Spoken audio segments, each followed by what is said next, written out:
예, 오늘 이 김동선 목사님께서 뭡니까 저 요한계시록을 해주셨는데, 오늘 이제 바쁜 일이 있으시다고, 그래서 이제 제가 계속 말씀드리지만 우리 교회는 굉장히 민주적인 교회입니다. 부목사님이 바쁘시다 그러면 담임 목사가 이렇게 땜빵을 하는 그런 교회입니다. 그래서 오늘 제가 생각해 보니까 뭘 할까, 뭐 할 거야, 뭐 이제 여러 가지로 골라가면서도 많을 수도 있겠는데, 특별히 이제 우리가 지금 요한계시록을 하고 있기 때문에, 그렇죠? 요한계시록을 하고 있기 때문에 전체적인 어떤 맥락 안에서 요한계시록이라는 것들이 도대체 뭔가, 결국은 요한계시록이라는 게 여기서도 오늘 기록을 했었지만 종말론이라 그랬잖아요. 성경과 현재 우리의 모습 이렇게 기록했습니다. 그러니까 이 종말론이라는 것들이 과연 뭐냐, 그 이야기를 간단하게 한번 나눈 다음에 오늘 우리 시대에 있어서 시대의 위기라는 것들이 과연 뭐냐, 이런 것도 좀 살펴보겠습니다. 보편적으로 좀 살펴보겠는데, 오늘 그래서 책 두 권을 여기 앞에 뭐 짧은 거기 안에 이제 다 요약할 수는 없는데, 왕대일 교수라고 지금 아마 감신대에서 은퇴를 하셨을 거예요, 그죠? 은퇴하셨을 텐데 묵시문학과 종말론이라는 책을 썼어요. 근데 그 5장이 묵시문학과 종말론에 대한 이야기입니다. 그러니까 이분이 전공을 하신 게 뭡니까? 구약 성경인데 이 중에서 특별히 다니엘서 묵시문학이었어요. 그러니까 도대체 묵시문학이라는 것들이 어떤 얘기냐? 우리가 알고 있는 지금 요한계시록을 우리는 보고 있는데, 요한계시록도 이 다니엘서와 같은 묵시문학들을 모아가지고 다시 한번 재정리시킨 거였거든요. 그러니까 이제 그것들이 과연 뭐냐 한번 살펴보고, 여러분들한테 또 이렇게 뭐 그림 같은 거 앞에 이렇게 드렸죠, 그림. 예, 그림 이거 보면은 이 책입니다. 대멸종연대기라는 책이에요. 과학자가 쓴 거예요. 굉장히 쉽고 재밌게 쓴 책입니다. 그래서 거기서도 이제 8장에 가까운 미래가 있고 제 9장은 먼 미래가 있습니다. 그러니까 가까운 미래 앞으로 벌어질 일들, 지구에서는 지금 자기가 가만히 보니까 어떤 일들이 벌어질 것 같다. 지금과 같이 환경 파괴가 지속이 되고 이산화탄소가 너무 많아질 경우에 어떤 일들이 벌어질 것 같다라고 이야기를 했고, 그 다음에 제 9장에 보면 한 8억 년 뒤에 지구의 모습은 어떻게 되겠느냐, 그런 얘기를 했는데, 뭐 8억 년 뒤는 우리 알 바 아니죠, 그죠? 예, 8억 년을 사실 수 있으시면 괜찮은데, 근데 이제 우리 알 바는 아니고 가까운 장래에 어떤 일들이 일어날 것인가를 한번 살펴보는 것도 좋을 것 같습니다. 바로 이 관점 안에서 이제 한번 종말론을 볼 수 있도록 그렇게 하겠습니다. 그래서 제가 나름대로 묵시문학과 종말론 제 5장의 말씀은 아니죠, 성경 말씀은 아니고 그 책의 내용을 잠깐 요약을 해봤습니다. 자, 좀 이따 이제 18번은 나중에 이제 부르도록 하고요. 여기서 한번 제가 잠깐 묻겠습니다. 저는 어렸을 때부터 뭐 교회 다닌다 여기에 대해서 전혀 부담이 없이 다녔으니까, 아버지도 목사님이셨고, 아버지 쪽에서부터는 저까지 4대째입니다. 4대째. 어머니 쪽에서부터는 3대째예요. 그러니까 그냥 저는 기독교 문화 안에서 자라났습니다. 그러니까 우리나라에서는 여기 계신 분들 혹시 아시겠지만 무슨 뭐 제사 같은 걸 드렸잖아요. 근데 저 같은 경우에는 제사를 어떻게 드리는지도 모릅니다. 그러니까 저 같은 경우에 오히려 한국 문화가 낯설어요. 계속 기독교 문화 안에서 자라났기 때문에. 근데 여기서 보시면 혹시 어렸을 때 교회 혼자 나오신 분 계십니까? 혼자 나오신 분. 그러니까 집안에서 아무도 안 나오는데 내가 혼자 나왔다. 우리 이기호 권사님하고 유지수 장로님. 네. 뭐 거의 대부분은 다 교회 이렇게 다니시던 문화 안에서 자라났네요. 그렇죠. 우리 교회도 오래됐으니까 지금 벌써 120년이 넘었기 때문에 여기 계속 계신 분들은 아마 몇 대째 계속 기독교인이다 그러실 거예요. 근데 이제 혼자 다니실 때 과거와는 다르게 조금 어렸을 때 이렇게 보면은 좀 핍박을 많이 받았다 하시는 분들이 계시죠. 그렇죠. 유지수 장로님 어땠습니까? 그냥 잘 다니셨습니까? 문제 없이? 뭐라고 자꾸 그랬어요? 예. 예, 조금 좀 그런 게 있었고. 이기호 권사님은 괜찮으셨어요? 권사님이 대가 하도 세서 내가 다니겠다. 뭐라 그런 사람도 없고 그랬었습니까? 꼭 그러셨을 것 같은데. 근데 이렇게 보면, 제가 어렸을 때 이렇게 보면 주변에 그랬던 친구들도 많았던 것 같아요. 이제 혼자 교회 나오고. 제가 지금 또 기억하기로는 어렸을 때 옛날에 무당들이 많았잖아요. 그렇죠? 지금도 이렇게 많지만 지금은 어느 구석에 있는지는 숨어 있지만, 옛날에는 집 바깥에 이렇게 막 붙여놓고 그랬잖아요. 그러니까 교회 바로 옆이 또 무당집이었습니다. 아버지가 장희동에서 목회하셨는데 거기 바로 옆이 무당집이었는데, 거기서 또 애가 교회를 나왔어요. 근데 이제 거기서 보니까 그 분위기는 그렇게 개에 대해서 뭐라 그러지는 않았던 것 같아요. 거기서는. 근데 이게 주변에 보면 부모님들이 교회 못 나오게 한다, 뭐 하게 한다, 뭐 이런 분들이 있었던 것 같아요. 그러면서 이렇게 왔습니다. 이제 그러면서 어떤 분들은 교회 열심히 잘 다니시고, 뭐 이게 주변에서 뭐라 그러다니까, 그러다 보니까 주변에 이제 신앙생활 그만두고 안 다니시던 분들도 있고, 특별히 이제 우리나라 같은 경우에는 대학 입학, 그렇죠. 이제 고등학교 고3 되면은 교회를 안 다니는 것이 어떤 등식 같았어요. 그래서 시간 보려면 안 된다 그래서 열심히 공부해야 된다 그러는데 그 시간에 그렇게 열심히 안 했던 것 같은데 나도 볼 때. 그래서 저는 이제 다 했습니다. 집이 교회 안에 있기 때문에 안 나갈 수 없어서 다 했는데 근데 그때부터 안 다니기 시작한 다음에 안 다녀요. 그러니까 애가 일단 고3에서 대학에 들어가면 애가 성인이잖아요. 그다음부터 교회를 안 다니다 보면 교회를 여러분들도 잘 아실 거예요. 여기서 그걸 한번 실험해 보세요. 한 2주 정도 교회 안 나와 보세요. 한 3주 때 교회 나올 때 이게 아무 거리낌 없이 이렇게 나오실 수 있나? 괜히 뻘쭘해집니다. 다른 사람들은 괜찮은데 자기가 그래요, 자기가. 그러니까 고등학교 다닐 때 한 1년 동안 교회를 안 다녔다 이겁니다. 그런데 다니고 싶은 마음도 일단 별로 없고 나온다 그래도 뭔가 사람들이 다 자꾸 나만 쳐다보는 것 같고 그래서 멀어지는 거예요. 그거 진짜로 조심하셔야 됩니다. 지금 볼 때. 이게 이제 우리 여기 백 장로님 우리 좀 안 계신데 우리 정재영 권사님 어디 가셨다는데 그 백 장로님의 형님분이 그분이 그러시더라고요. 난 교회 잘 다니시는 줄 알았더니 요즘에 안 다니시는데 언제부터 안 다니셨냐 그러니까 백 장로님보다 형님이니까 나이가 더 많으실 거 아니에요. 지금 거의 70 되셨을 텐데 고등학교 때 이제 대학교 들어간다고 교회를 안 다니다 보니까 지금까지 안 다니는 거예요. 근데 대부분 내가 보면 우리 공덕교회에서도 굉장히 많을 겁니다. 근데 부모님들은 그럴 거야. 아이, 공부 열심히 해야지. 그러면서 이제 대학 들어가면 나올 거야 그러는데 그때부터 걔가 안 나온다 그러면 그때는 걔는 고등학생이 아니에요, 더 이상. 걔는 성인입니다. 걔가 안 나온다는 것에 대해서 내가 뭐라고 얘기할 수 없어요. 예, 그렇죠? 예, 대부분 좀 그러니까 특별히 이제 그런 측면은 조금 될 것 같아요. 교회 나와도 한두 시간 정도면 되니까 이게 계속 신앙을 유지하는 게 굉장히 중요합니다. 유지라고 이렇게 얘기하다 보니까 제가 뭐 말하고 싶은 게 있는데 하여튼 말하면 안 되죠. 말하면 잘못하면 잡혀갑니다, 우리나라에서. 자, 신앙을 유지하는 게 중요하다. 그럼 신앙을 어떻게 지켜왔느냐? 어떻게 그 다음 세대로 전달해 나갔느냐? 그게 굉장히 중요한 얘기예요. 그러니까 우리가 지금 교회가 위기다. 사람들한테 지금 교회도 점점 줄어들고 있고 우리 교회도 코로나 때문에 코로나 이후에 좀 어느 정도 좀 줄었어요. 그죠? 지금 좀 회복되는 단계에 있지만 근데 심각한 교회는 굉장히 심각합니다. 특별히 시골에 있는 교회는 코로나 이후에 지금 아주 존재 자체의 어떤 존립 자체의 위기에 지금 처해 있는 교회들이 많아요. 네. 쭉 많은데 점점 그럽니다. 우리가 점점 줄어들고 있어요. 우리나라 교회 전체가. 코로나가 없었어도 줄어들고 있는 상황이었었습니다. 그럼 왜 그럴까? 왜 교회가 자꾸 줄어들고 있을까요? 잘 모르겠죠, 그죠? 우리 장로님 어떻게 생각하십니까? 이근조 장로님. 예. 우리 김동학 장로님 왜 그러십니까? 하실 말씀이 많으실 것 같은데. 예? 재밌는 게 많아서. 예. 그것도 방법이에요. 그것도 한번 각도입니다. 왜냐하면 옛날에 교회에서 다 했잖아요. 그러니까 뭐 문학의 밤도 교회에서 했잖아요. 그러니까 시를 쓸 수 있는데도 교회였고 음악을 할 수 있는데도 교회였습니다. 예술 활동을 하면서 또 남자하고 여자들이 스스럼 없이 만날 수 있는 곳도 교회였습니다. 그러니까 굉장히 문화적으로 선진되어 있는 장소였어요. 근데 지금은 더 이상 그런 곳이 아닙니다. 바깥이 더 재밌어요. 그리고 문화 활동도 더 재밌게 할 수 있고 남자 여자 재밌게 만날 수 있는데도 많습니다. 교회만 있는 게 아니라. 예. 또 문학을 할 수 있는 곳도 많아요. 아예 신앙송 할 수 있는 데도 많고 문학가하고 직접 만날 수도 있습니다. 그러니까 이제 그게 주가 아니었다는 거잖아요. 그럼 왜 그럴까?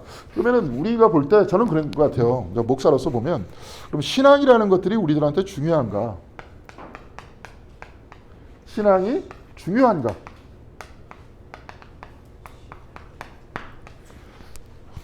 이 측면에서 사람들이 신앙이라는 것들이 별로 중요하지 않다라고 생각하는 겁니다. 자기네들이 살아나갈 때. 여기 계신 분들이 신앙이 굉장히 중요하다 그래서 여기 나오셨잖아요. 그렇죠? 근데 바깥에 있는 사람들한테 내가 먹고 살아나가는 데 있어서 신앙은 별로 중요하지 않다. 이렇게 보는 거예요. 옛날에는 잘 타협했어요, 교회가. 그래서 기도 열심히 하면 부자 된다. 기도 열심히 하고 교회 열심히 다니면 성공한다. 이런 이야기를 했기 때문에 신앙이 굉장히 중요하다. 죄송합니다. 제가 나중에 전화 드릴게요. 예.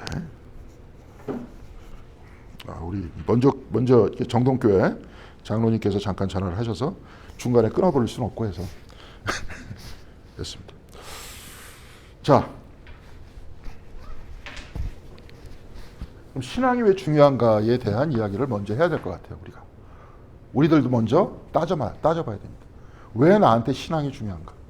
왜 살아나갈 때 신앙이 중요한가? 여기에 대한 응답이 없으면 아까도 얘기했지만 교회 나가면 재밌어 라고 했는데 이제는 교회보다 딴 데가 더 재밌어. 그러니까 떨어져 나가는 거죠.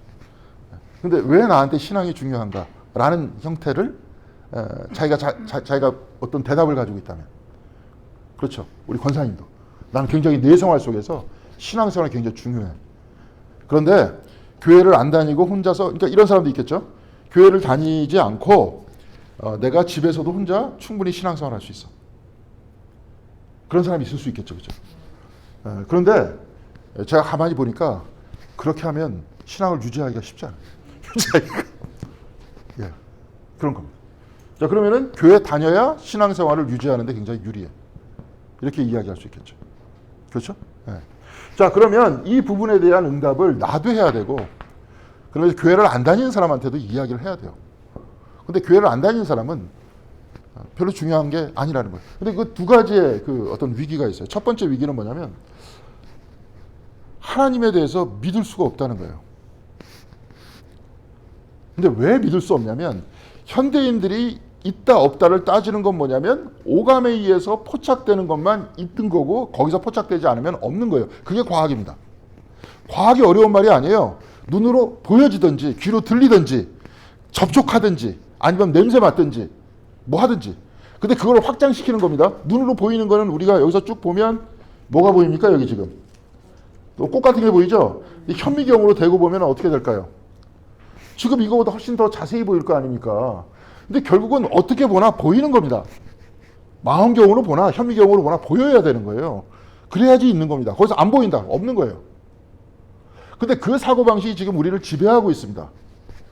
그럼 이런 세계 안에서 눈에 보이지 않는 하나님을 믿는다. 쉬워요? 쉽지 않아요? 쉽지 않습니다. 쉽지 않습니다. 그러니까 못 믿는 거예요. 그러니까 캐런 암스트롱이라고 영국에 있는 세계적인 그 종교학자가 있어요. 그 사람이 이제 신의 전쟁이라는 그 책에서 간단하게 이야기하고 지나간 게 뭐냐면 인간이 종교성을 잃어버리면 하나님을 잃어버리면 거기에 자꾸 대체하는 무언가를 자꾸 만들려고 그런대요. 대체하는 거를. 그러니까 되게 재밌는 게 프랑스 혁명이 딱 일어난 다음에 그때 막 사제들이 귀족 편들이었기 때문에 대부분 그 귀족들을 다 때려잡은 거지. 프랑스 혁명이라는 게 한마디로. 거기서 새로운 실흥 부르주아 계급을 막 지지했던 거 아닙니까? 근데 거기서 나오면서 교회를 다 때려부시면서 하나님은 없다 막 이렇게 난리쳤어요. 그런 다음에 걔네들은 하나님이 없으니까 갑자기 세계관 안에서 하나님 중심으로 세계가 막 돌아가고 있다가 하나님이 없다 이렇게 얘기하니까 황당하잖아요. 그러니까 갑자기 뭘 만드냐면 가짜 신들을 만들기 시작합니다. 프랑스에. 갑자기 이제 내가 너희들에게 보여준 진짜 신들이 여기 왔다면서 막 천사의 표정, 막 천사 복장을 하고 누구 복장을 하고 막 행진하면서 지나다니는. 쟤네들이 진짜 신이다. 이제 말도 안 되는 우스꽝스러운 얘기들이죠. 근데 지금 우리가 바라보는 우리의 세계 속에서 진짜 신이란 누굴까요?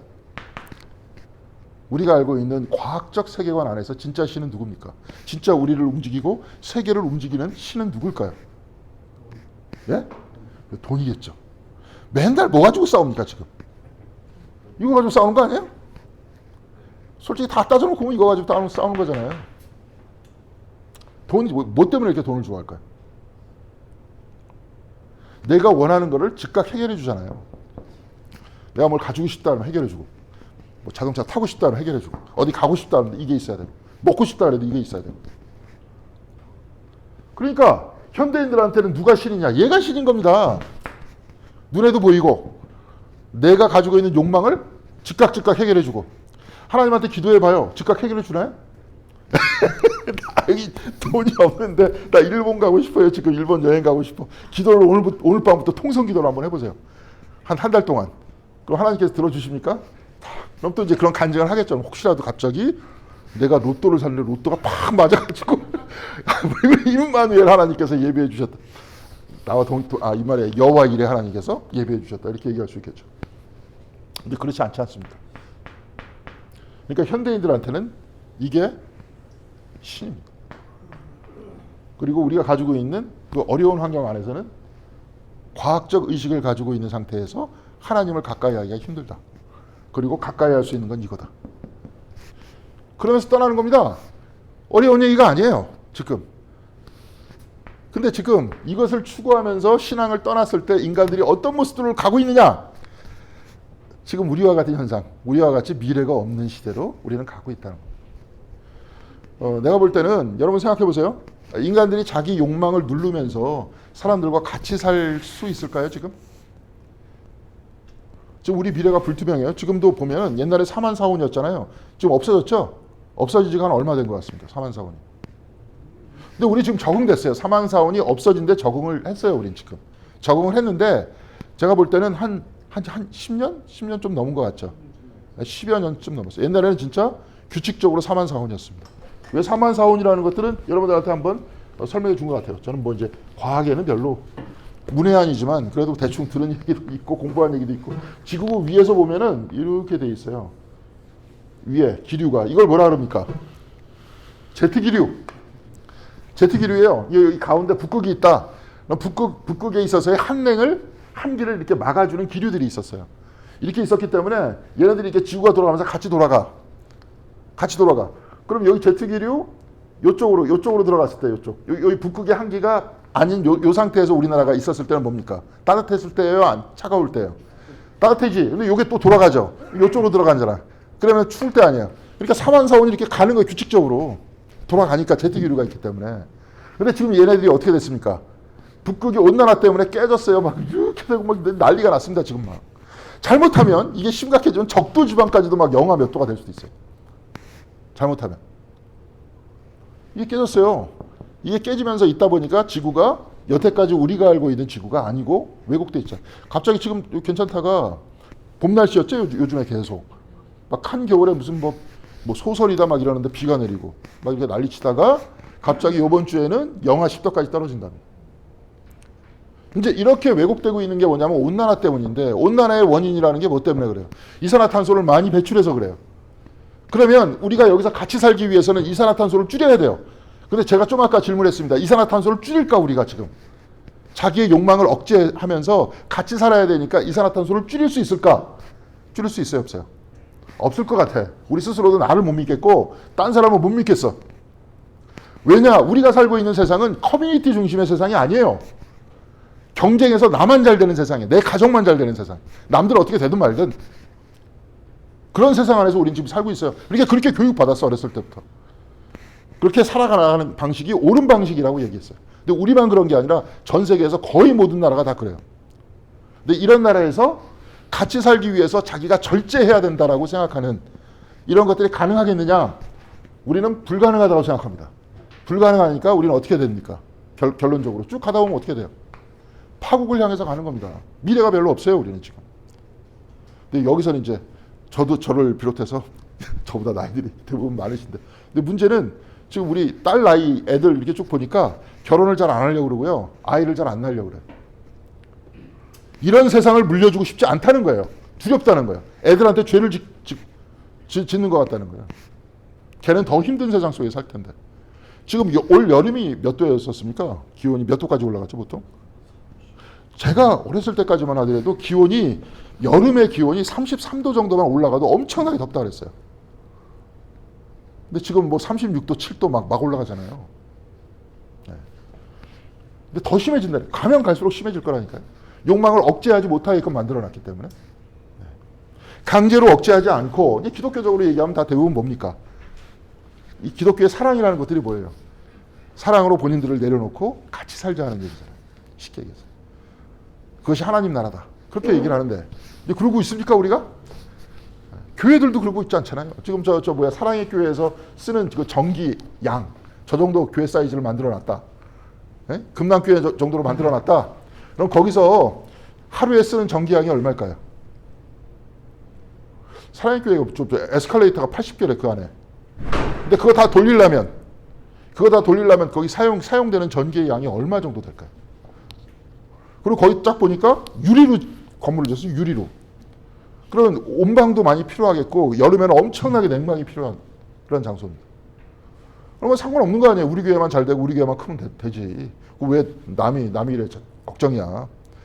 예? 헌금 우리가 가지고 있는 헌금 가지고 다 해결하고 있는데 지금. 우리도 다 그렇게 살고 있어요. 교회도 다 그렇게 살고 있어요. 예. 그러니까 희망이 있습니까? 없습니까?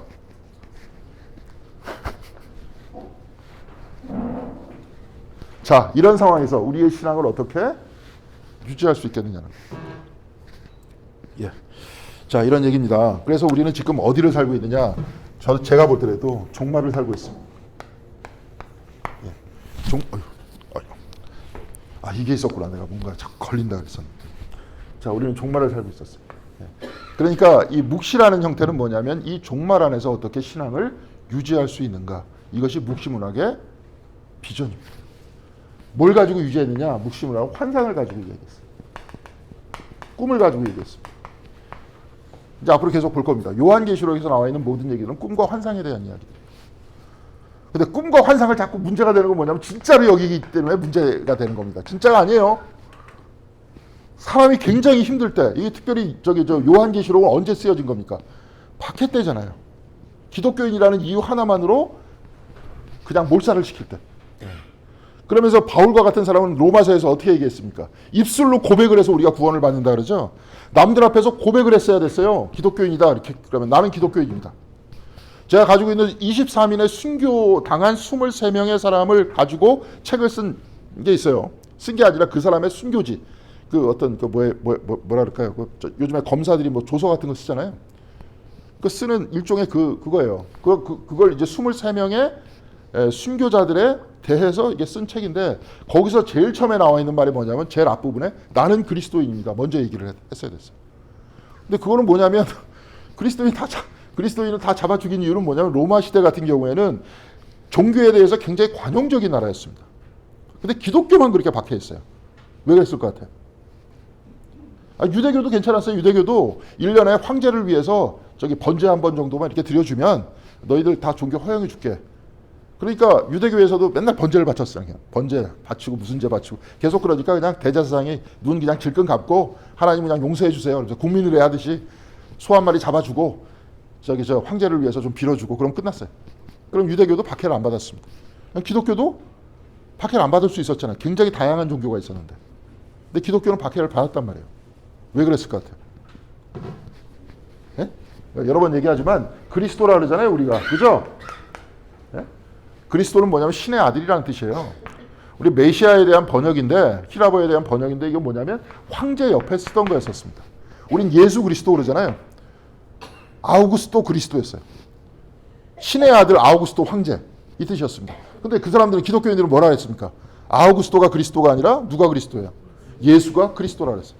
그러니까 이 사람들한테 뭐예요? 그리스도인은 누구였습니까? 로마 시대 때 반란자 사상범들이었습니다. 그러니까 박해를 받았던 거예요. 그런데도 그냥 순교 당하잖아요. 그러면서 유지하잖아요. 그래서 그 유지할 때 여러분들이 가지고 있었던 오늘 우리가 여태까지 봤었던 요한계시록은 유지하는 문서였던 겁니다. 근데 뭘로 유지했느냐? 환상과 꿈으로 유지했어요. 이런 박해의 시대에 우리를 견뎌낼 수 있게 하는 힘이 뭐냐? 환상이고 꿈이었어. 이번 주 주일 보니까 속회 공과 시간에도 역시 이렇게 돼 있더라고요. 네. 그러니까 이제 그게 요한계시록입니다. 근데 이제 그걸 가지고 자꾸 뭐 이단들이라든지 기독교 역사 안에서 뭐 얘는 누구다 그러면서 말도 안 되는 소리를 자꾸 하는데 환상과 꿈으로 받아들여야 됩니다. 이 사람들은 이렇게 신앙을 유지했구나. 그래서 여러분들한테 왔잖아요. 지금 우리들한테 신앙이. 예. 그래서 우리들한테 신앙이 오지 않았습니다. 그렇죠? 예.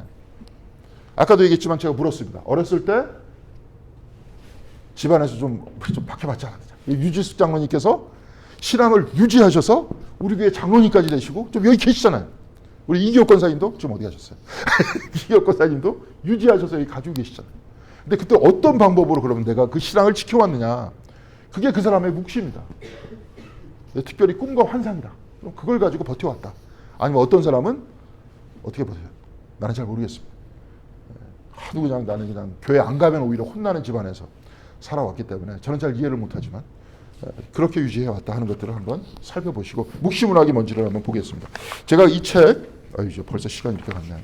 이 책 한번 내용 보겠습니다. 왕대일 묵시문학과 종말론. 거기 쭉 한번 같이 읽어보겠습니다. 제가 거기서 가지고 온 겁니다. 묵시문학의 역사관은 우주적 구원 또는 구원의 우주적 실현을 확인하는 장치가 된다. 자기가 그렇게 확신하는 장치가 된다는 거예요. 성경에서 끌어들였어요. 과거에서부터 쭉 가지고 여태까지 있었던 모든 문서를 끌어들인 다음에 묵시문학자들은 뭐라고 얘기했냐면 이것이 곧 하나님께서 실현할 미래의 역사다라는 환상을 심어줍니다. 예. 그러면서 바깥에서는 우리를 잡아서 박해를 할지 모르겠지만 우리는 지금 이것을 가지고 이 신념을 가지고 살아나간다. 이런 얘기예요. 그래서 묵시문학의 결정론적 역사 이해는 절망, 박해, 순환의 현장에서도 희망과 위로를 선포하는 메시지다. 이게 묵시문학의 뜻입니다. 거기를 이제 줄을 그십니다. 묵시문학의 기능은 바로 그 기능이었어요. 요한계시록도 그렇고요. 다니엘서는 언제 쓰여진 겁니까? 어디에서? 바빌론으로 끌려갔을 때 쓰여진 거죠. 네, 그렇죠? 페르시아 시대, 바빌론 시대였습니다. 바로 그때 그 시대에 우리가 여기서 어떻게 이 절망과 박해와 순환을 이겨낼 수 있을 것인가. 그러면서 꿈을 또한 환상을 심어줬던 거예요. 그래서 묵시문학의 역사인식은 뭐냐면 그 속에는 하나님의 우주적인 통치가 마지막 정한 때에 실현되고야 만다는 희망이 강하게 간직되어 있었다는 거예요. 자, 여기서 좀 이따가도 얘기할 겁니다. 어떻게 얘기할 거냐면 어떤 거냐면 예수님의 제자 중에서 굉장히 카리스마가 강한 사람이 있었죠. 이게 가만히 보면 사도행전에 보면 한 번에 딱 설교를 했는데 3,000명이 회개하고 딱 지나갔다. 누가 이렇게 했습니까? 베드로. 자, 내가 신앙생활 하는데 베드로 같은 사람이 옆에 있어. 베드로와 같은 사람이. 딱 우리 공동체 내에 우리 교회에 딱 베드로 같은 사람이 지키고 있는 거예요. 그러면서 그냥 막 선포하면서 확신을 가지고 얘기를 해요. 근데 옛날에 제가 어렸을 때 영화를 봤는데 코바디스라고 나오죠. 혹시 영화 보신 적 있나요? 근데 거기서 멋진 장면이 나오잖아요. 근데 왜냐면 그 소설도 마찬가지예요.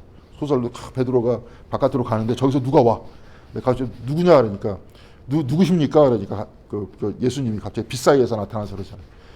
네가 버리고 온 로마 성도들을 위해서 내가 다시 십자가에 못 박히러 간다. 그러니까 이제 베드로가 거기서 돌아서죠. 그래서 코바디스 도민이라고 얘기하면서 내가 로마로 가겠다. 그래서 가요. 그러면 사람들이 막 사자밥이 되고 있는데 거기서 딱 서가지고 연설하잖아요. 그래서 여기 있는 사람 한 사람 한 사람 다 오늘 천국에 설 것이다. 그러니까 그런 사람 옆에 있으면 그런 아주 카리스마적인 예언자가 옆에 있었다. 그럼 여러분들 신앙생활 할 때 어떨 것 같습니까? 힘을 받죠. 네. 확신을 가지고 신앙생활. 막 예언자 같은 사람, 막 이사야 같은 사람, 예레미야 같은 사람이 나올. 그 시절에는 예언자들이 끌고 나가는 시절이었어요. 근데 묵시문학의 시대는 딱 보니까 그런 사람이 없는 거예요. 다니엘 같은 사람은 누구냐? 학자와 가까운 사람이었지 예언자가 아니었던 거예요.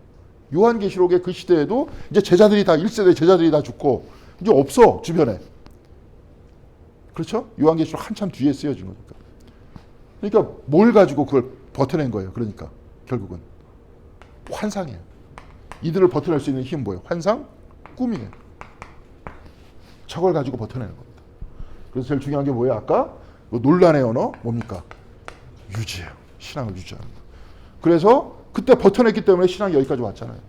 자, 우리도 마찬가지였을 거예요. 우리나라에 이거 캐톨릭이 처음에 들어오면서 개신교는 그냥 덤으로 들어온 거죠. 사실 뭐 누가 박해를 받았습니까? 그러니까 이제 캐톨릭은 좀 이상한 길로 안 빠지는 것 같아, 잘 우리나라에. 근데 그 사람들이 수없이 순교를 당했잖아요, 여기서. 아마 그 사람들의 신앙을 아마 붙들고 있었던 것들은 뭐였던 것 같습니까? 뭐였던 것 같아요. 나는 그것도 꿈과 환상이었던 것 같아요. 꿈과 환상이라는 건 뭐예요? 완전히 계급사회였잖아요, 조선시대. 근데 바로 이 앞에서 그 사람들을 움직였었던 가장 강력한 힘 중에 하나가 뭐냐면 천주 앞에서, 하나님 앞에서 모든 사람이 평등하다. 그런 세상이 분명히 온다. 이걸 가지고 있었던 겁니다. 그러니까 죽은 거예요. 근데 죽음에도 불구하고 어떻게 됐습니까? 신앙을 유지했잖아요. 그러면서 신앙이 여기까지 내려오는 겁니다. 이게 굉장히 중요한 얘기예요. 자, 그래서 묵시문학이 그 희망이 강하게 간직되어 있다는 얘기가 그런 겁니다. 그런데 굉장히 중요한 얘기예요. 그 다음에 그 책에서 이제 몇몇 개를 뽑아왔는데요. 묵시문학이 규정하는 마지막 때에 관한 도식적 표현을 임마누엘의 관점이 없이 읽을 때, 임마누엘이 뭡니까? 하나님께서 우리와 함께 계시다. 자꾸 하나님을 미래에만 갖다 놓고 현재 우리와 같이 있다는 관점을 빼버렸을 때, 이때는 이제 문제가 생긴다. 이제 뭐냐면 신천지 같은 애들이 나타나는 거예요. 자, 그래서 우리들의 묵시 문학 읽기는 심각한 신학적 문제를 야기한다는 거예요. 그래서 기독교 신학의 특징은 영어로 얘기하겠습니다. 영어로 딱 얘기하는 게 뭐냐면 already라는 말이 있어요. 이건 다 알 거예요. 저도 얘기를 많이 해서. already라는 건 뭐예요? 이미. 그 다음에 뭡니까? 아직도 안 왔다.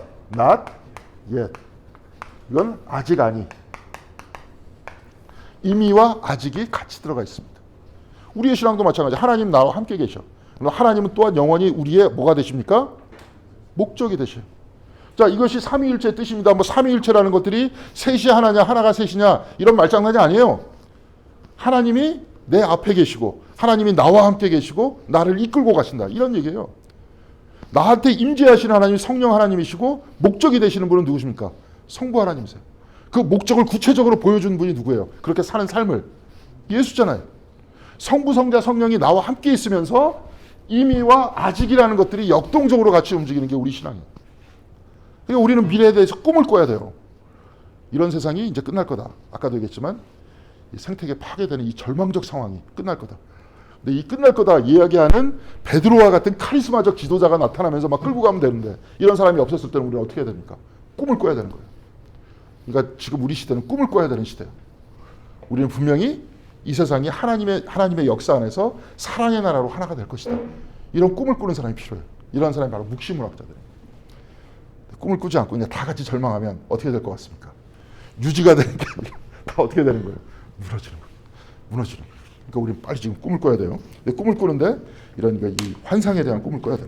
자, 그래서 파르수야의 긴장 사이에 생기는 거다. 다시 말해서 세상 끝날까지 지금 여기에 함께 하신다는 하나님의 현존을 포기한 채 장차 도래할 하나님 나라만을 대망하는 기형적인 신앙 유형을 잘못하면 만들어낸다는 거예요.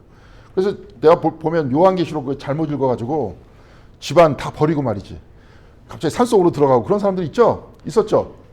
그런 인간들이 있는 거예요. 근데 그런 사람들이 잘된 게 아니라 잘못 읽은 거예요. 요한계시록. 지금 현재와 미래를 같이 읽어야 되고 기독교 신앙은 삼위일체 신앙이고 이미와 아직이 같이 역동적으로 같이 가는 신앙이다. 그런 얘기입니다. 자, 그래서 그 밑에 보면 유대 묵시문학에는 두 종류의 종말론이 있다. 이게 이제 이 책이 다니엘서 중심으로 쓴 거라 그랬잖아요. 두 종류의 종말론인데 하나는 종말에 이르는 시간을 축으로 전개되는 종말론이고 다른 하나는 초현세적인 세상을 축으로 전개되는 종말. 이게 뭐냐면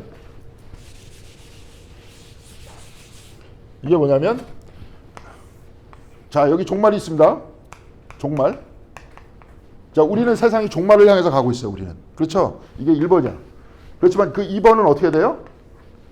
종말 이후에 하늘나라의 삶에 대해서 두 가지를 같이 얘기하는 거예요. 그래서 하늘나라의 위기에 대해서 얘기해요. 아까도 우리가 같이 읽었었죠. 그렇죠? 갑자기 그 하나님 주변에서 찬양하는 사람들은 누구예요? 24장로하고 그 다음에 뭐 짐승의 얼굴을 가지고 있는 스랍들이 그 주변에 또 누가 있습니까? 천사들이 있고 천사들 주변에 또 누가 있어요? 직인을 받은 인침을 받은 14만 4천이 있고 14만 4천 뒤에는 또 누가 있습니까? 이방인들이 있고 그렇죠? 이런 위계 속에서 하나님을 찬양하는 그러니까 여태까지는 지금 막 박해를 당하지만 이렇게 모두가 하나님을 찬양하는 새로운 시대가 열린다. 이것이 첫 번째고 이것이 두 번째다. 뭔 말인지 알겠습니까? 이 두 가지의 축이 있다는 거예요. 아시겠죠? 그러니까 우리는 지금 여기 살고 있다. 그렇지만 여기에 대한 희망을 잃지 말아라. 여기에 살고 있으면서도 요걸 다 버리고 요것만 얘기하면 어떻게 된다는 거예요? 이상해진다는 거죠. 그럼 여기 계속 있으면서도 하나님이 떠난 게 아니라 여기는 어떻게 하고 있어요? 하나님께서 함께하고 계신다. 여기는 같이 계신다. 같이 이끌고 계신다. 그러면서 이쪽으로 끌고 가신다. 이런 얘기. 그러니까 이제 기독교적 세계관하고 다른 게 없어요. 묵시문학은. 자, 그러면서 첫째 유형을 종말론적 묵시 또한 역사적 묵시라고 부른다면 둘째 유형은 하늘나라 견문기예요. 하늘나라를 막 보죠. 그죠? 우리 요한계시록에서도 보니까 내가 올라가서 보니 뭐가 있었다 이렇게 얘기가 나오죠. 이 두 가지를 같이 얘기한다. 그런 얘기. 자, 그래서 그 밑에 꿈과 환상의 형식으로 남아 하늘에 하나님과 교통하고자 시도했던 노력이 바로 묵시문학 속에 담겨 있는 꿈과 환상이라. 그러니까 이제 꿈을 꿔야 돼요. 꿈과. 그러니까 하늘나라는 누구예요? 누굴 처단하고 막 이런 나라가 아니라 사랑으로 하나 되는 나라라 그랬죠. 그 하나 되는 나라를 환상적으로 보여주고 있습니다. 이런 나라를 이제 우리 좀 아까 봤어요. 우리 주일날 속회 때 보실 겁니다. 다 모두가 천사와 더불어 사람들이 전체가 하나가 되는 그 이야기를 환상적으로 보여주고 있어요. 그래서 묵시라는 형식 속에 표현된 꿈과 환상은 묵시문학의 독자들에게 하늘의 메시지를 가르치는 소중한 수단이라는 거예요. 자, 하늘의 메시지는 뭡니까? 사랑으로 모두가 화해하는 것. 그것이 궁극적인 거예요. 자, 그래서 나중에 결론적으로 이분이 이렇게 얘기했어요. 왕데일이. 실패한 예언에 대한 충격이 거기에 있고 안타까운 것은 유대인의 하나님이 여전히 침묵하고 계시다는 또 사실이라는 거예요. 지금도 여기 계속 있는데 하나님께서 계속 침묵하고 계셔요. 그럼 이 침묵을 어떻게 받아들일 거냐. 우리 혹시 옛날에 침묵이라는 소설 아시죠? 침묵.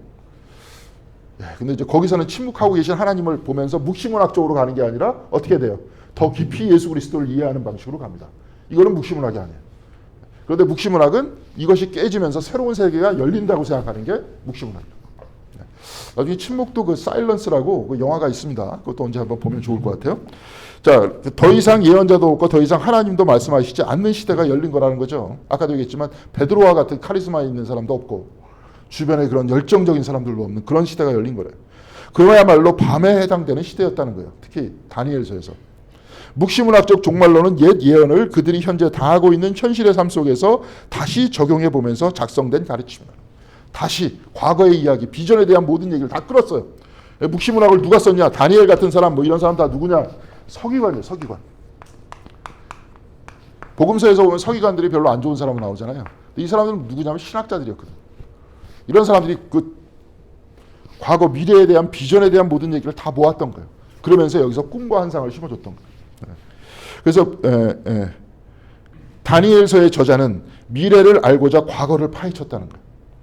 다니엘서 저자는 은밀한 지식을 담지한 성각자이다. 결코 예언자는 아니었지만. 그래서 다니엘서 저자는 그는 하나님으로부터 직접 계시를 받지도 않고요. 천사의 중재로 전해지는 수령하는 형식의 글을 그냥 기록했을 뿐이라는 거예요. 다 과거에 있는 모든 글들을 모아가지고 사람들한테 그렇게 전해줬다는 거예요. 그는 그것을 읽고 연구했던 학자였다는 거예요. 아마 요한계시록도 그랬을 겁니다. 형식은 요한이 반모섬에서 이렇게 쫙 봤다 이렇게 기록하고 있지만 사실은 그것을 기록한 사람은 뭐예요? 카리스마가 다 사라진 시대, 제자들이 다 사라진 시대. 그리고 예수님도 그때는 안 계시잖아요. 예수님이라도 계시면 붙들고 그냥 막 그랬었을 텐데 그때는 아무도 없었어요. 바로 그 시대에 그런 사람이 얘기했던 거예요. 그래서 그것을 읽고 연구했을 뿐이다. 묵시적 시간표는 현실과는 정반대로 되는 내일의 희망을 언어로 설표하는 시간표다. 하나님이 주신 계획서를 꿈과 환상을 통해서 발견하는 하나님의 청사진이라는 거예요. 자, 이제 무슨 말씀인지 알겠죠? 요한계시록은 그렇게 쓰여져 있는 거예요. 자, 그러면 우리가 알고 있는 이 급박한 시대라는 것들을 우리가 어떻게 이해할 것인가? 이걸 좀 한번 살펴보면 좋을 것 같아요. 그래서 제가 이걸 가지고 왔습니다. 대멸종연대기. 이거 특별히 젊은 애들로 갈수록 애들이 밑으로 내려갈수록 피부로 느끼는 것 같아요. 자, 제가 1980년대 막 이렇게 얘기할 때 막 생명 운동을 한다, 생태 운동을 한다 그러면 뭐라 그랬는 줄 아십니까? 주변에 저 다 배부른 소리 한다 지금. 당장 지금 먹고 살 것도 없는데 무슨 생태 운동을 하느냐. 근데 지금 우리가 이렇게 됐잖아요. 지금 이렇게 됐잖아요. 이제 점점 우리는 역사 안에서 살아가는 인간이기 때문에 다음 세대에 대해서 책임을 다해야 되는데 그러지 못하고 있지 않습니까? 특별히 우리 같은 경우에는 전 그런 것 같아요. 뭐 생태운동도 떠나서 우리 어머니도 실향민이었는데 자, 통일이다. 지금 헌법에 이렇게 나와 있어요. 대통령이 딱 되면 통일에 대한 비전을 가지고 있어야 돼요. 의무가 있어. 얘기하면 또 욕할 것 같아서 얘기를 안 하는데 지금 아예 관심들도 없는 것 같아. 지금 나라 하나 되는 것에 대해서는. 이제 아예 딴 나라가 됐고 이제 아예 뭐 유엔도 동시 가입했고 이렇게 됐기 때문에 이제 딴 나라야. 근데 여기에 대해서도 얘기를 못 하고 있죠. 미래 비전도 없어요. 그리고 점점 제가 가만히 보니까 나라가 섬과 같잖아요. 북한으로 못 가고 삼면이 바다고. 자, 그러니까 파이는 일정해. 먹을 수 있는 파이는 별로 없어요. 그러면 애들이 다 경쟁해야 돼. 좀 그런 사회를 당연하다는 듯이 만들어놨잖아요. 이렇게 경쟁해가지고 서로 파이를 차지하면서 걔가 다 독점하려고 하는 이 문화 안에서 지금 이 생태 문제가 지금 일어났는데 그런 철학을 가지고 이 생태 문화에 대해서 응답할 수 있겠어요? 적응하지 못합니다. 못하는 인간들을 지금 자꾸 만들어 놓는 거예요. 그러니까 지금 보니까 웃기잖아요. 웃긴 인간들 자꾸 텔레비전에 나와가지고 뭐 서울대 나왔다 뭐 나왔다 말하면서 잘난 체를 하는데 도대체 저 인간이 무슨 생각을 가지고 저러느냐. 지금 되죠? 말이 이렇게 되는 이유가 이런 철학적 사고에서 그렇게 살아왔던 거예요. 그 사람들은. 그 사람들 속으로 그럴 겁니다. 너 도대체 왜 그따구로 사느냐 이렇게 얘기하면 속으로 그럴 거예요. 아니 나는 여태까지 남들이 살라는 방향에 따라 충실히 잘 살아왔다. 근데 왜 나한테 자꾸 뭐라 그러느냐. 근데 그렇게 살아가는 방식이 틀렸다는 거 아니에요 지금. 자, 그 방식이 왜 그랬는지를 한번 살펴보도록 하겠습니다. 이 책에서 이제 나와 있는데요. 제가 시간이 좀 남아 있네요. 자, 이렇게 쭉 보면 제가 이제 그림을 한번 보겠습니다. 이렇게 그림으로 되어 있는데요. 예. 이게 원래 우리 교회 게 원래 칼라 프린터였는데 죄송합니다. 제가 흑백으로 프린팅을 했어요. 그렇죠. 이게 근데 그 위에 복사로 하면 권사님 복사로 하면 칼라로 안 나오죠. 복사로 할 수 있어요? 오, 우리 교회 프린터 좋네요. 근데 제가 수준이 흑백으로 뽑을 수밖에 없는 수준밖에 안 되기 때문에 이렇게 나온 거예요. 이게 알면은 칼라로 나오는데. 근데 쭉 한번 보세요. 대멸종 타임라인이라고 나와 있죠. 오른쪽에 이제 왼쪽에 쓴 피터 브레넌이라는 사람이 쓴 글입니다. 근데 이게 오른쪽에 보면 대멸종 타임라인이라고 나와 있는데 이게 고생대, 중생대, 신생대 3기, 신생대 4기에 지금 우리가 있는 거예요. 지구의 역사 안에서. 근데 오른쪽에 보면 저기 오리도비스 이 사람들이 이제 지층을 연구하거든. 연구하면서 그때 거의 대부분 어떻게 바뀌었는지, 층대가 어떻게 바뀌었는지를 보면서 추측하는 겁니다. 근데 이미 86%가 멸종될 때가 있었어요. 지구에. 종 중에서. 이미. 그 다음에 대본기 후기에는 몇 퍼센트가 멸종됐습니까? 75%가 멸종. 그러니까 이렇게 멸종된 다음에 다시 이렇게 시작을 해. 희한하게. 그 다음에 폐렴기 말에는 96%가 멸종됐습니다. 이게 뭐냐면 운석이 충돌을 했대요. 지구하고. 충돌을 하면서 갑자기 지구 전체에 이게 화산재 같이 이렇게 껴가지고 태양을 받지 못하니까 순식간에 영하 거의 100도까지 떨어졌대. 그러니까 거기에 있는 모든 파충류라든지 공룡이라든지 싹 다 멸종되는 거예요. 96%가. 그 다음에 트라이아기스 말기에 80%가 또 멸종됐어요. 여기는 대규모 화살 폭발 때문에 이렇게 됐대. 그 다음에 백악기 말에도 76%가 멸종이 됐는데 지금 인류세가 있어요. 왜 인류세라 그러느냐? 인간 때문에 기후변화가 시작된대요. 이때는 다 딴 외부적인 요건 때문이었잖아요. 그렇죠? 뭐 운석이 부딪힌다든지 화산이 폭발한다든지 그래가지고 거기에 있는 애들이 멸종당하는 건데 지금은 기후변화라든지 지구의 운명을 결정하는 존재가 누구냐면 인간이라는 거예요. 인간에 의해서 기후변화가 시작이 돼. 그러니까 인간만 그러면 다 멈추면 인간이 다 멈추면 어떻게 되는 겁니까? 회복되는 거죠. 근데 인간 때문에 문제가 되는데 지금 약 70%가 멸종할 예상. 지구 생명체, 인간을 포함해서. 그거를 이제 지금 얘기를 하고 있는 거예요. 그걸 굉장히 쉽게 쓰고 있는 겁니다. 그래서 그것도 한번 몇 가지만 읽어보겠습니다. 그래서 8장에 가까운 미래는 그럼 과연 어떻게 될까? 만약 인류가 매장된 화석 연료를 남김없이 불태운다면 지금 뭐 이제 막 석유 같은 거 있잖아요. 그죠? 행성은 자그마치 섭씨 18도만큼 더 온난해지고 해수면은 수십 미터가 상승할 거래요. 이는 심지어 폐렴기 말 대멸종의 규모보다 더 큰 규모의 온난화 등급이에요. 그러니까 더 크게 올 수 있다는 거예요. 멸종이.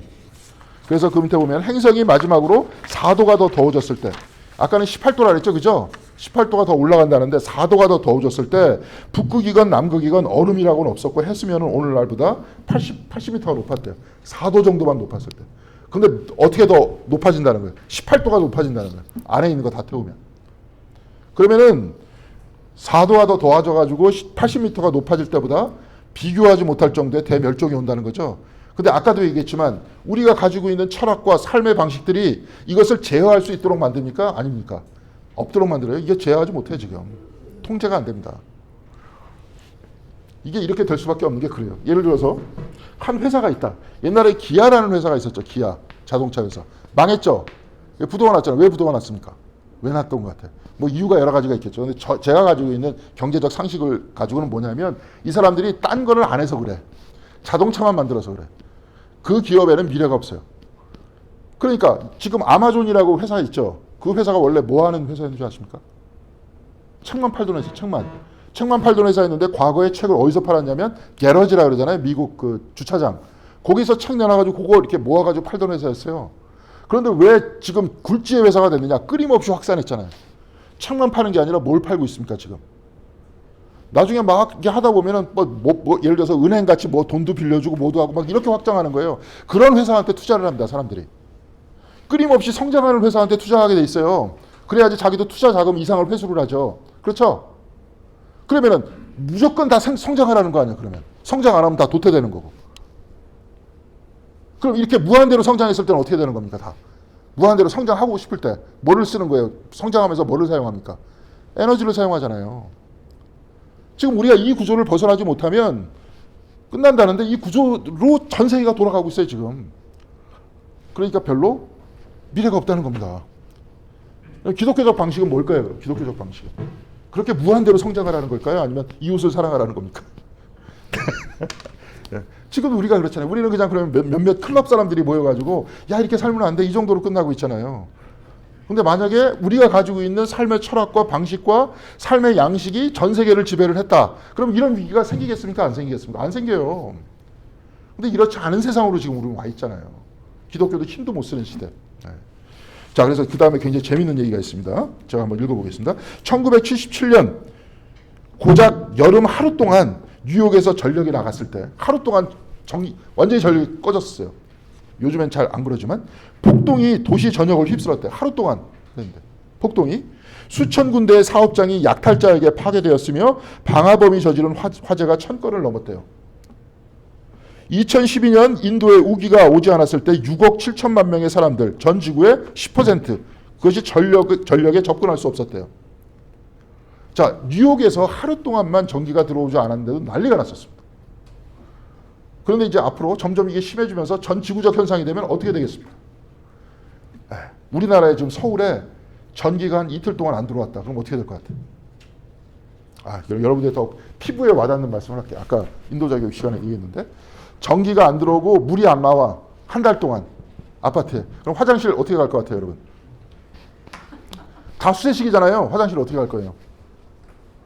그러니까 누가 예측을 했는데 신문지에 싼답니다. 그다음에 그거를 싸가지고 비닐에다가 집어넣어. 그럼 창문 밖으로 던져. 우리 집만 던지는 게 아니라 아파트 전체가 던져요. 하루에 온 가족이고 4인 가족이다. 4명이 던져.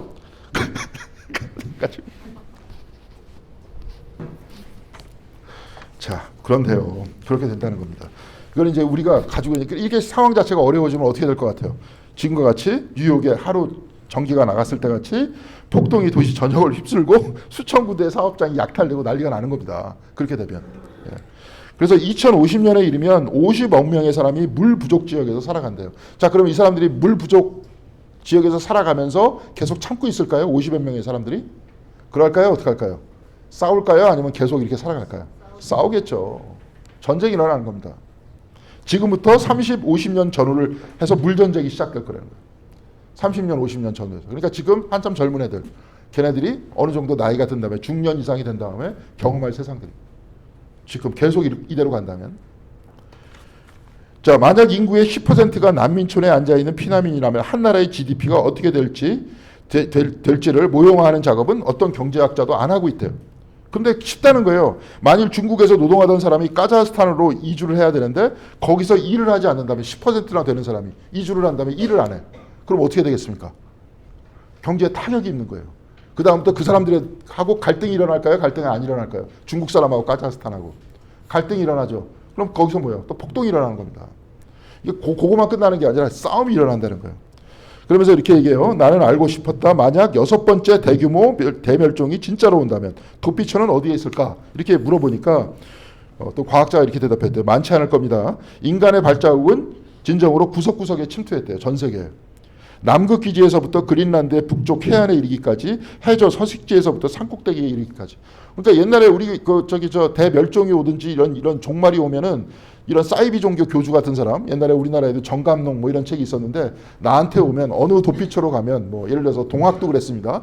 태극이라는 문양이 있는 곳으로 가면 우리들은 안전하게 피신할 수 있을 것이다. 근데 그건 불가능하다는 거예요, 이제. 네. 그래서 숨을 곳은 정말이지 어디에도 없을 겁니다. 가장 성공할 집단은 정작 사람과 공존할 수 있는 집단이지 얼마 안 남은 최후의 은신처를 찾아낼 수 없다. 거기 줄고 싶죠. 성공한 집단은 사람과 공존할 수 있는 집단이라는 거예요. 그건 뭐냐? 개 같은 거예요, 개. 그러면 이 철학을 배워서 사람도 같이 살아야 되는 거. 그렇죠? 같이 공존하는 방법을 배우면 됩니다, 우리가. 그런데 안 배우려고 그래요. 그렇죠? 안 배우려고 그러고 나만 살려고 그래요. 그러면서 계속 이쪽으로 가고 있는 겁니다, 지금. 그러니까 인류는 별로 이렇게 뭐 사상적으로 높지 않아요, 사람들이 별로. 레벨이. 예. 하지만 사회가 붕괴한다면 개들은 그냥 되돌아가서 늑대가 될 거래요, 완전히. 예. 근데 여기서 가능성을 지금 얘기해 준 게 공존하는 방법을 찾아내야 된다는 거죠. 자, 그러면서 뭐라고 얘기하냐면 우리는 아직도 대멸종에 있지 않고 대멸종 전 단계를 배경멸종이라 하는데 지금 배경멸종 단계에 있다는 거예요. 인류는. 문제는 이 퍼펙트 스톰이라는 게 이게 완전히 대멸종이에요. 완전한 스톰, 저기 태풍이라는 거예요. 완전하게 이 태풍까지 불어서 우리가 만들어내고 있는, 우리가 지금 만들어내고 있잖아요, 이런 거를. 그건 우리가 앞으로 티핑 포인트라는 게 뭐냐면 딱 건드리는 포인트예요. 이러면은 이 티핑 포인트가 넘어가면 이제 아무리 노력해도 안 된다는 거예요. 근데 지금 몇몇 학자들은 이미 티핑 포인트를 넘어갔다라고 얘기를 합니다. 이제는 노력해도 더 이상 안 될 때가 왔다는 거예요. 지금 보면 아까도 얘기했죠. 기후변화가 지금 이상해진 게 우리가 적응을 했잖아요, 이미. 근데 올여름은 이건 진짜 이상한 기후였었잖아요. 그쵸? 한 2년 전인가 3년 전에 여름 내내 비 왔던 적도 있었죠. 하루도 안 빼고. 영국보다 더우더라고요. 제가 영국에 있었었는데. 거의 여름 내내 거의 60일 동안 계속 비가 내린 적도 있었어요. 그때 우리가 막 나무 심기하고 막 이래가지고 나무 찾으려고 이렇게 가니까 나무들이 다 썩어 있었어요. 거기서도. 나무 파는데. 거기 가보니까 나무들도 다 막 반쯤 썩어 있고 그러더라고요. 근데 지금 이제 우리가 지금 겨울도 역시 마찬가지로 이렇게 될 거예요. 그러다가 갑자기 한 1월 달쯤에 막 16도, 20도 올라갈 겁니다. 그런 거 경험했었죠. 그죠? 한겨울에 막 16도, 20도 거의 봄처럼 막 올라가는 거. 그러다가 추울 때는 갑자기 강추위가 오는데 막 영하 20도까지 떨어지죠. 지금 이게 이제 이런 거예요. 근데 옛날에는 이렇지 않았잖아요. 거의 규칙적으로 이렇게 갔잖아요. 그러니까 이제 이렇게 되는 거예요. 그래서 티핑 포인트가 이미 넘어갔다라고 얘기하는 사람이 있는데 도달하는 게 불가능하지 않음을 의미할 거다. 이미 넘어갔다는 사람이 있고 지금 도달해 가고 있다. 이렇게 얘기를 합니다. 자, 그래서 환경운동 전 일부러 이제 가감 없이 글을 썼습니다. 여기 있는 책 그대로 내용이에요. 환경운동의 어떤 부분에는 일종의 존재론적 혐인증, 인간을 혐오하는 거예요. 이제 다 보니까 계속 환경운동 하던 사람이라든지 과학자들이 보니까 이거 다 인간 때문에 이렇게 된 거거든요, 이게. 그렇게 되다 보니까 인간을 자꾸 혐오하게 돼. 자기도 알게 모르게. 이거 공부하는 사람, 저도 이제 그런 게 좀 느껴질 때가 있어. 한참 막 생태운동, 환경운동 같이 하면서 책 읽고 막 이러다 보면 어떤 사람은 극단적으로 이렇게 얘기합니다. 인간들이 싹 다 사라져야 된다. 그래야지 지구가 미래가 있다. 그럼 인간들이 싹 다 사라져야 된다 그러면 자기도 사라져야 되는 거 아니에요. 남만 사라져야 아니라. 예? 근데 여하튼 이런 생각이 자꾸 떠오른다는 거예요. 그래서 인간들은 자기들이 받아도 싼 것을 받아들이라는 생각이 깔려 있대요. 이제 쌀 거야. 너희들이 이제 다 죽을 거야. 너 이제 그래야 돼. 뭐 이런 생각들이 떠오른다는 거죠. 이런 과학자 다수는 맥주 몇 잔이 들어가면 당신에게 말할 것이다. 우리는 저는 이 책에 있는 이제 우리 이제 끝났어. 이런 얘기 한다는 거예요. 나도 순간적으로 모종의 고소함을 그러면서 느낄 거라는 거예요. 인간들을 혐오하게 된다는 거예요. 나중에. 이렇게.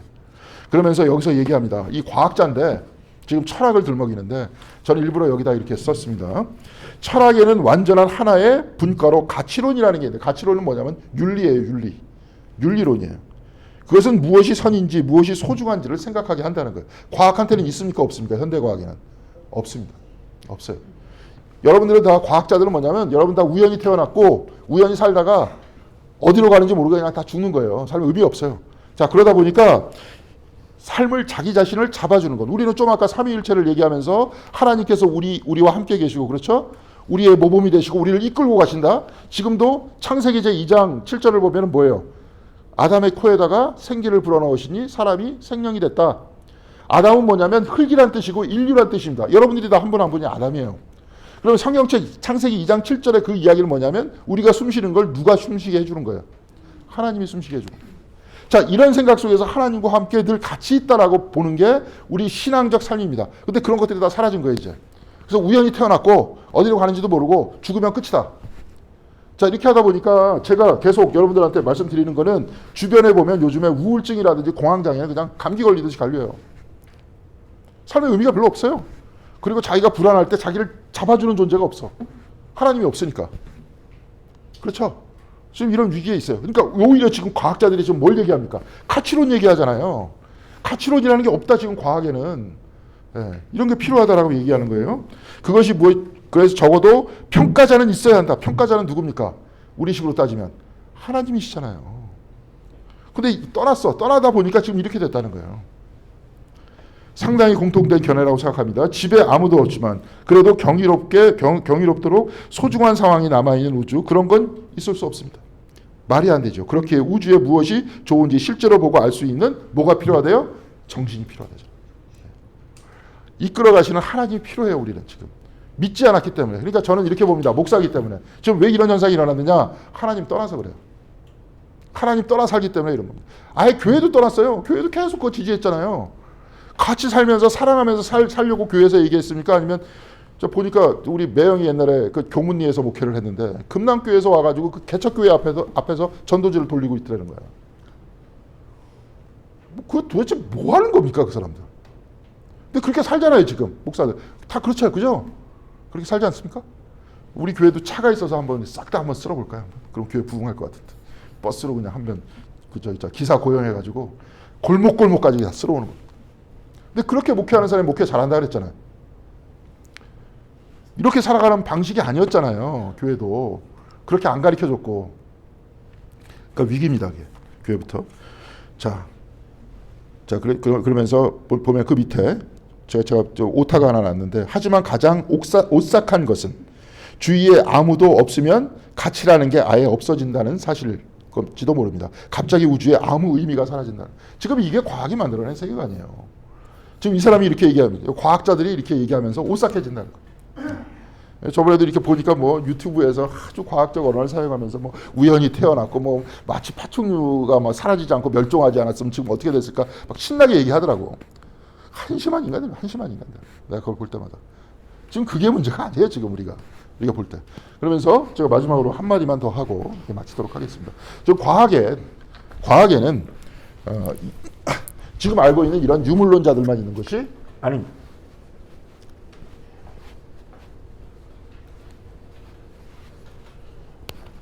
자, 이렇게 말이 어려운 말인데 반복하다 보면 언젠가는 여러분들한테 스며들지도 모르겠습니다. 그래서 이렇게 쭉 보면 과학자들이 이렇게 얘기하거든. 물질에서 생명이 나왔대요. 네?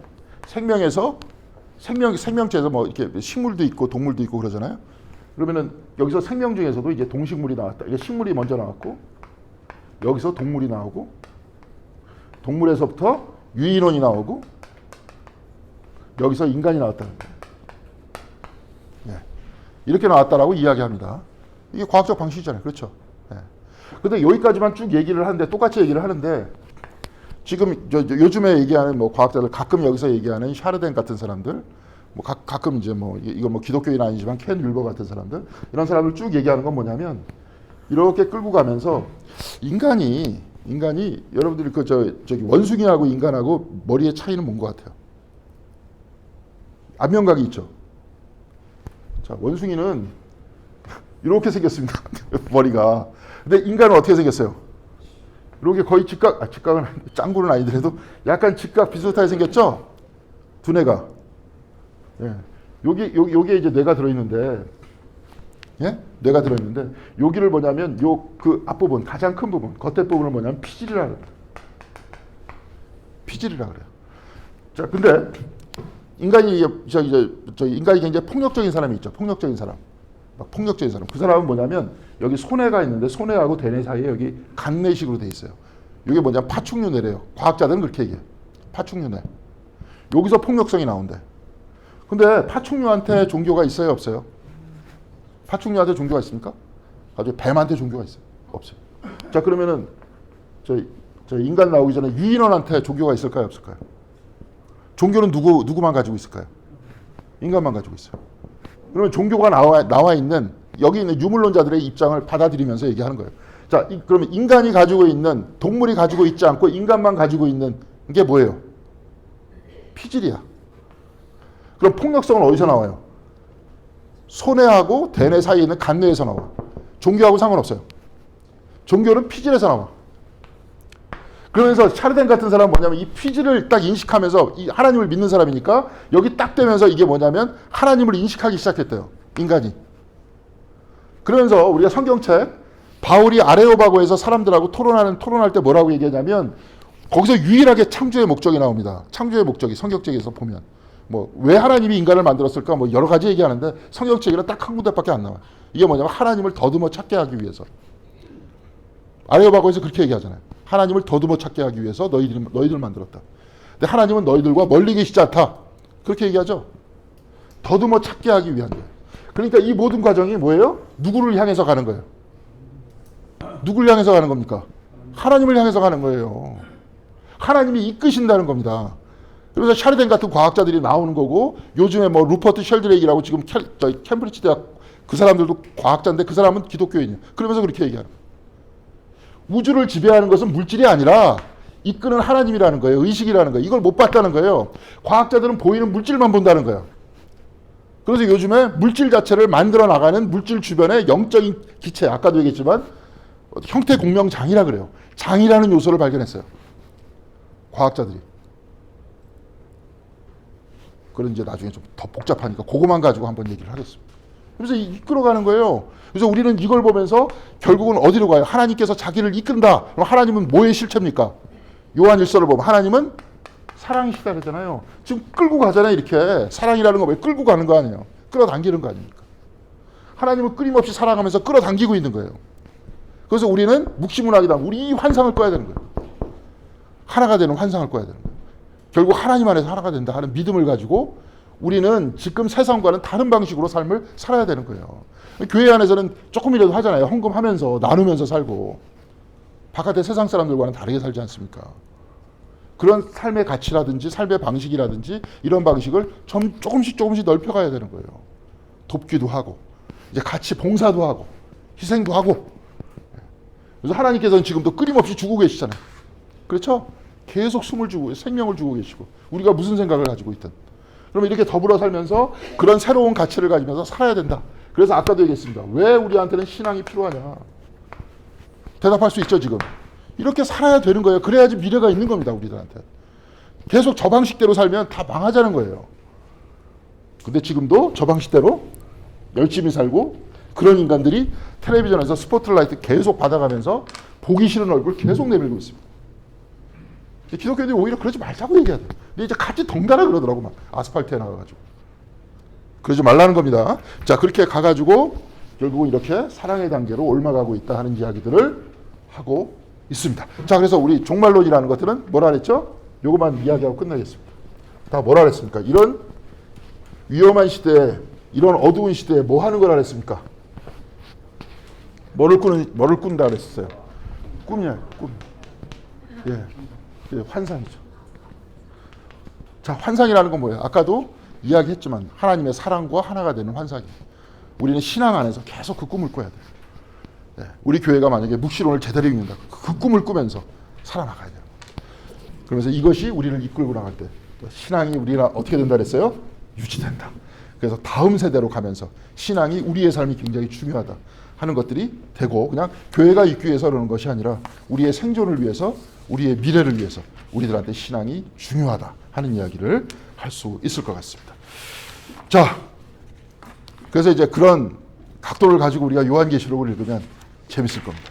요한계시록은 그러면서 어떻게 이제 앞으로 여태까지는 뭐 각각의 교회가 어떤 교회다 이렇게 이야기를 했었지만 앞으로 그런 환상과 꿈이 나올 때 아, 이런 환상과 이 꿈을 가지고 이 사람들은 그때 당시에 로마의 박해를 이겨냈구나 하는 것들을 보고 살아나가면 좋을 것 같다 이런 생각이 듭니다. 예, 말이 많습니다. 12시 이전에 다 끝내려고 했는데 이야기가 안 됐습니다. 자, 혹시 질문 있으십니까? 없으면 우리 기도하고 그 다음에 공동체 애창 기도하고 같이 식사하고 마칠 수 있도록 그렇게 하겠습니다. 기도하시겠습니다. 사랑과 은혜가 충만하신 하나님 감사드립니다. 우리가 이 험한 세상 이렇게 어두운 세상에 우리로 하여금 신앙이 되게 하시고 주님을 알 수 있도록 도와주시는 애 감사드립니다. 특별히 꿈과 환상이 필요할 때입니다. 주여 우리로 하여금 우리의 마음을 열어주시고 하나님 나라에 대한 환상과 비전을 우리들이 가질 수 있도록 인도하여 주시옵시며 그럼에도 불구하고 이 어려운 세대 속에서도 우리의 삶과 또한 우리의 마음에 역사하시는 하나님을 바라보고 하나님과 동행하는 저희들의 삶이 될 수 있도록 주님께서 붙들어 주시옵소서. 그리하여서 세상을 이기고 주님께서 원하고 주님께서 뜻하시는 방향으로 그 사랑으로 함께 갈 수 있는 저희들 될 수 있도록 인도하여 주시기를 바라오며 이 모든 말씀 우리 주 예수 그리스도 이름으로 기도드렸습니다. 아멘.